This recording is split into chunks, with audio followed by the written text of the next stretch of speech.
반갑습니다. 내 가족의 사건처럼 하나하나 최선을 다하는 법무법인 이현입니다. 누구나 법적 문제가 생기면 심적으로나 경제적으로 큰 부담을 갖게 됩니다. 혼자서 해결해 보려 하겠지만 만족스러운 결과를 이끌어내기가 쉽지 않죠. 여러분의 정신적인 고통, 금전적인 어려움을 이해하며 이현의 법률 상담 시스템을 통해 도움을 드리고 있습니다. 의뢰인의 문제는 하나의 사건이 아니라 한 사람의 삶이라는 마음으로 면밀하게 분석하여 해결의 실마리를 찾아드리겠습니다. 자, 그럼 오늘의 주제인 주치폭력에 대하여 함께 알아볼까요? 주치폭력으로 인한 형사사건이 적지 않게 발생하고 있습니다. 재범률이 높은 편이고 습관성인 경우가 많아서 이혼의 원인이 되기도 하죠. 만일 술을 마시고 자녀를 폭행한 사실이 있다면 아동복지법 위반이나 상습범 등으로 인해 형이 가중될 수 있고, 배우자를 폭행한 사실이 있을 때에도 상습폭행 및 상습상해 등이 적용될 수 있습니다. 직계존속에게 폭력을 행사했다면 징역이 2년 늘어나고 벌금도 최대 200만 원까지 늘어납니다. 그리고 상습적인 주치폭력이 이혼 원인이라면 당연히 자녀 양육권에 있어서도 매우 불리해집니다. 다른 유형으로는 경찰관에게 폭언이나 폭행을 하다가 공무집행방해죄가 성립할 수 있다는 것입니다. 단순 폭행은 형법에서 2년 이하의 징역과 벌금형이지만 본죄가 적용되면 5년 이하의 징역 또는 1,000만 원 이하의 벌금형으로 형이 더 무거워진다는 점을 명심하시기 바랍니다.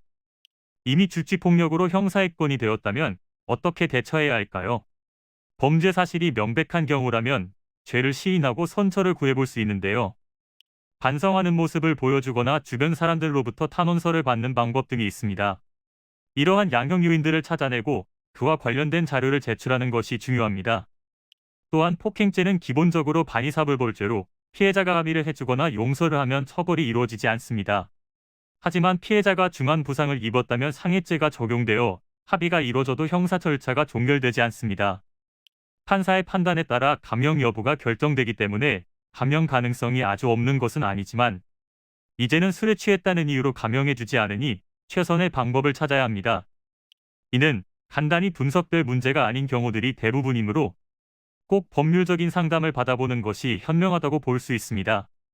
그리고 가능한 한 긴 싸움이 되지 않도록 최대한 빠르게 조치를 취하는 것이 좋습니다. 미루면 미룰수록 사건에 대한 난이도가 높아질 수도 있기 때문이지요. 가벼운 병도 방치를 하면 상당히 무거운 병이 되듯이 이 또한 역시 사전에 바로 잡으셔야만 간단한 조치로도 해결할 수 있는 가능성이 높아지는 것입니다. 여러분이 골머리를 앓고 계신 그 사안, 저희 법무법인 이현에게 알려주세요. 이현의 법률 상담 시스템을 통해 든든한 지원군이 되어드리겠습니다.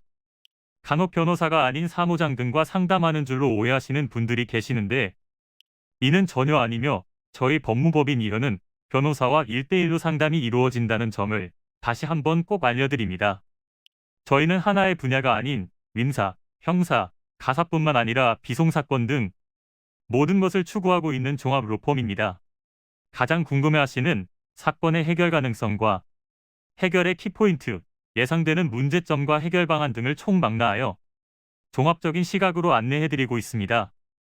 보다 정확한 상담을 위해 상담 접수를 먼저 실시하오니 해당 화면에 보이는 번호로 먼저 연락을 주시면 친절한 안내를 도와드리도록 하겠습니다.